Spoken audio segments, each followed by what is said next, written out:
मित्रों, डॉक्टर पांडे की स्वास्थ्य पाठशाला में आपका स्वागत है।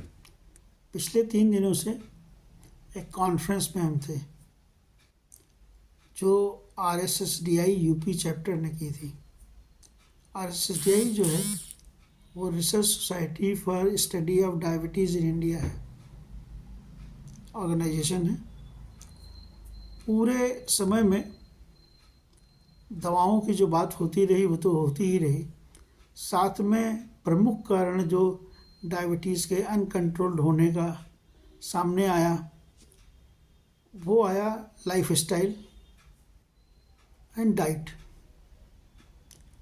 और इस बार एक नई चीज़ सामने आई जो पहले से ही स्थापित थी, लेकिन उसको कोई स्वीकार नहीं कर रहा था। लेकिन doctor Narsingh Verma, physiology department KGMU के हेड हैं, उन्होंने एक बात कही। उन्होंने कहा ये एटीट्यूड और सब चीज़ें जो हैं वो तो ठीक है, लेकिन इन्वायरमेंट का प्रभाव पड़ता है डायबिटीज़ के बढ़ने में।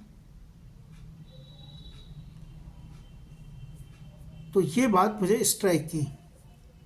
अब इन्वायरमेंट जो है वो कुछ हम लोगों के द्वारा कंट्रीब्यूट होता है, इन्वायरमेंट पोल्यूशन, साथ में बहुत बड़ा हिस्सा गवर्नमेंट पॉलिसीज़ के द्वारा होता है।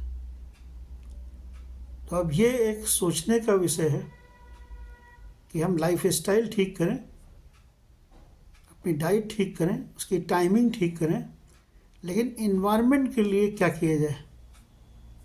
जो अपने हाथ में है वो हम कर सकते हैं, जो अपने हाथ में नहीं है उसको तो गवर्नमेंट ही को ही करना पड़ेगा। तभी आने वाले समय में India diabetes capital, world capital से होने से बच पाएगी। तो आज इतना ही काफ़ी। तो डायबिटीज़ कंट्रोल करने के लिए अच्छा, इन्वायरमेंट में एक बात और है। इन्वायरमेंट जो होता है वो आपके मेंटल हेल्थ को प्रभावित करता है।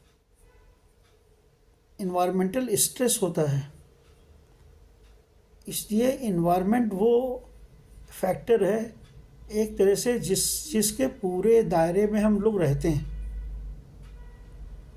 और उस दायरे में अगर कुछ गड़बड़ है तो वो गड़बड़ हमारे ऊपर ही आएगा।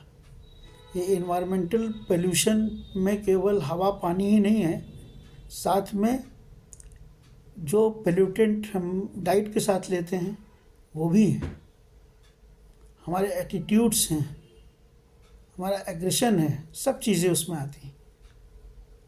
तो इस पे आगे हम लोग बात करेंगे। आज के लिए इतना ही, धन्यवाद।